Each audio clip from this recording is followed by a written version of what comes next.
We are discussing about therapy for COVID, which has completely changed the way we approach this disease.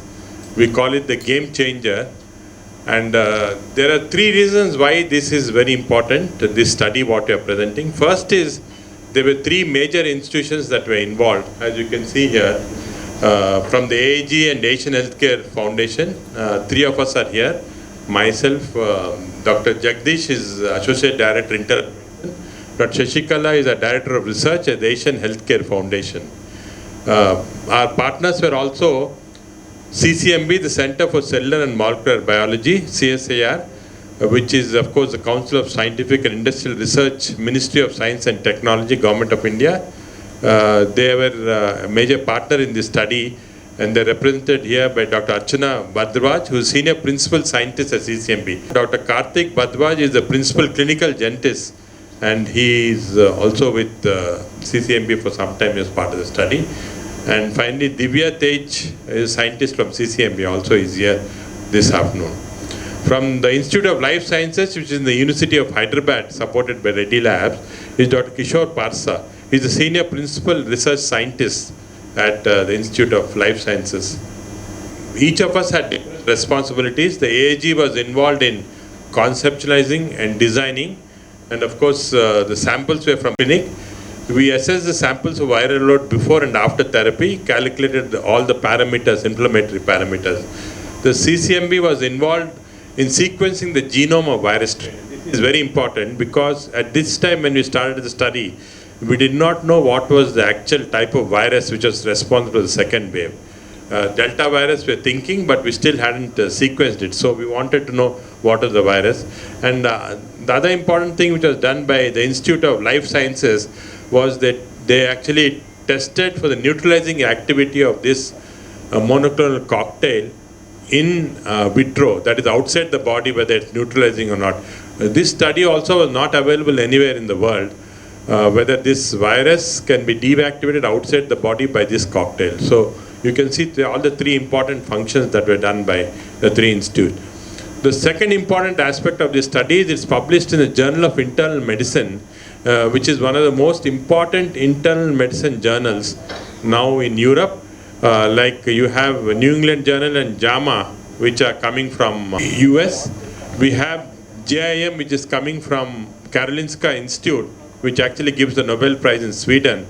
It's peer-reviewed, published both online and print version. It has a very high impact factor.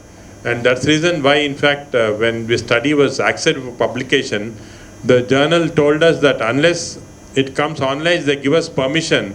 There was an embargo on giving this information to the press. And that's the reason why yesterday only it was published online, and today we are coming to the press. And they'll have their individual press conference in Europe also, where the study will be publicized.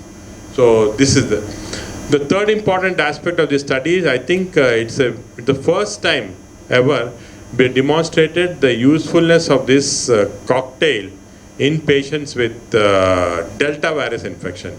There were two other studies which were published from US, but those studies were in the old Wuhan virus, the past strain, B1 virus as we call it.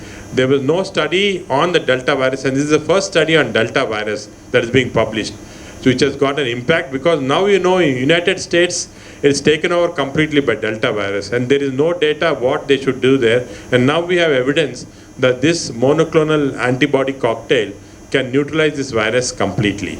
So just to give you a little background, patients with COVID is now divided into different stages. Many of them are asymptomatic, nothing should be done. Some of them have mild disease, which is in terms of they have some fever, a little cough and so on.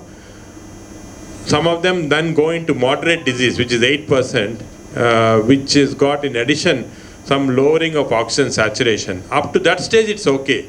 Majority will recover, only 1% will have mortality.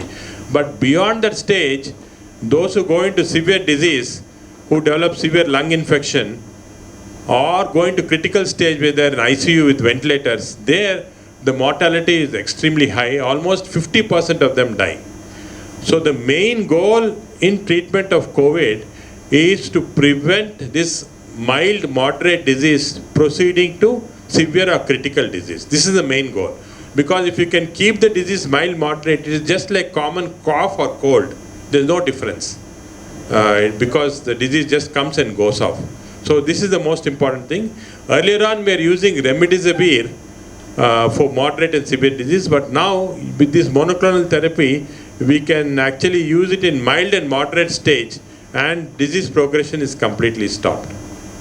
So again, this is what happened about the Delta virus. So in our country, what happened is the whole disease was under control till sometime middle of April or middle of March.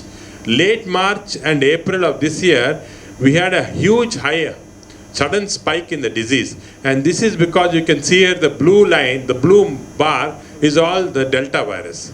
So the Delta virus took over at that particular stage, and the Delta virus was more infective.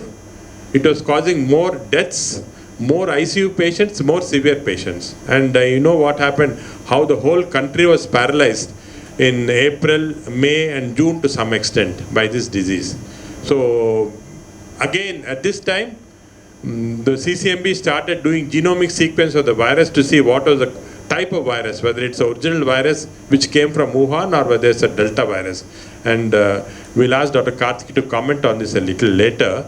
But again, that point of time, we didn't have much treatment, and monoclonal antibodies were just being introduced. Now, what are monoclonal antibodies? These antibodies are obtained from a single clone. That's why they're called monoclonal. And they target a single site on the virus. That's why they're called monoclonal. And these are actually from human cells that have been developed. You can develop them from animals and so on, but this particular monoclonal antibody, which was developed by Roche company, was developed from human cells. So this is the background. And just to show you a video of how this acts, you can see the virus is coming through the nose into our lungs. And in the lung, it goes and gets attached to this ACE2 receptor and enters into the cell of the human host. And in the cell, it takes over the nucleus of the cell and starts manufacturing itself again. So it uses our body to become a manufacturing unit, and several viruses are produced.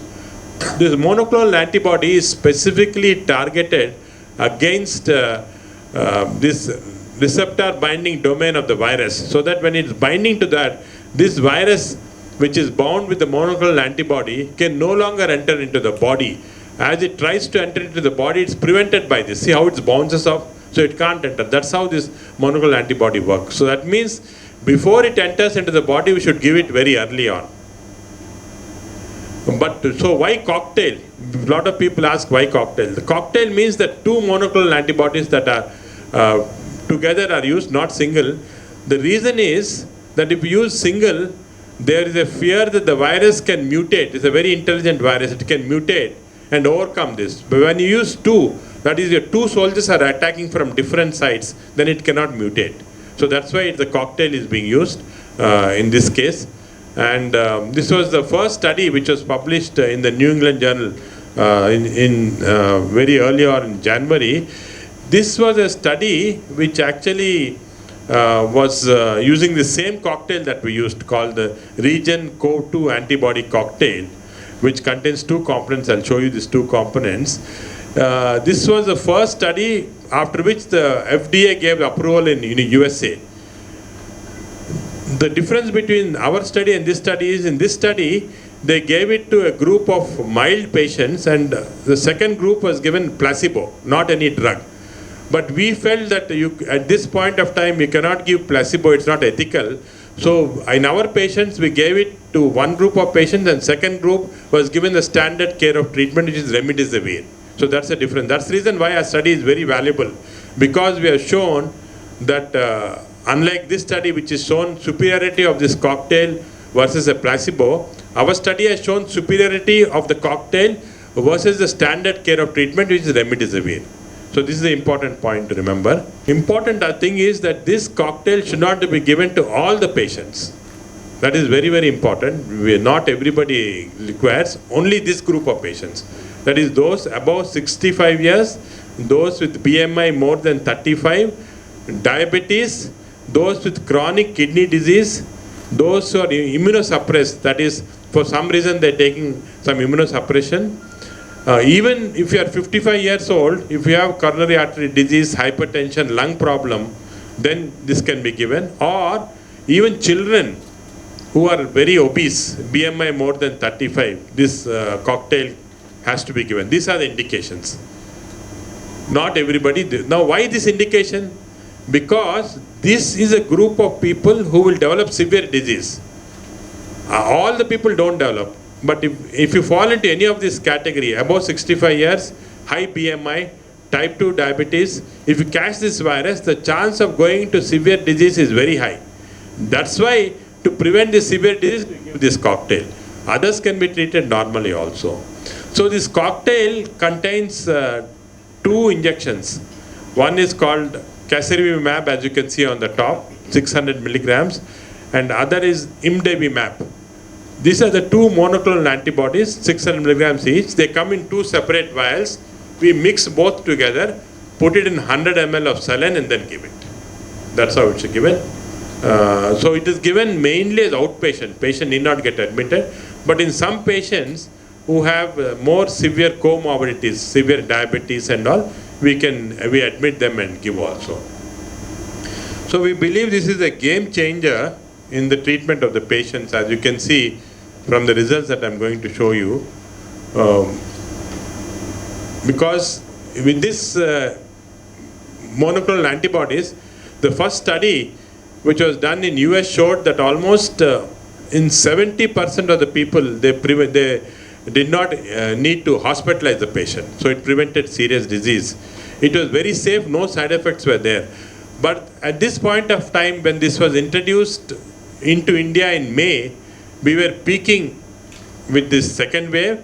And secondly, we did not know how effective this drug was going to be an Indian mutant, that is Delta virus. So that's the reason why this study was taken up, as you can see here. And as I said, this study yesterday only was published in the Journal of Internal Medicine. The AIG took this initiative along with CCMB and the Institute of Life Sciences. One, to know what was the genome sequence of the virus at that point of time in the second wave, and second, how effective this drug could be.